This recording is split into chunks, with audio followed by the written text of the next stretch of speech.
To show hold button so you can pause live transcription on Samsung Galaxy S24 Ultra. Swipe down the top of the screen and then tap setting icon. Scroll down the screen to find accessibility. Tap accessibility and then tap hearing enhancement.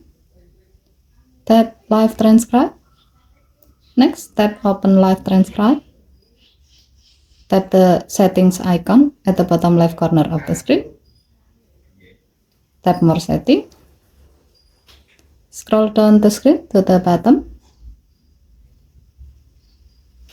Tap advanced. Scroll down the screen. And then tap the gray on off switch next to show hold button until the switch turns blue to turn it on. With this setting, a hold or pause button will be displayed while you are using live transcribe.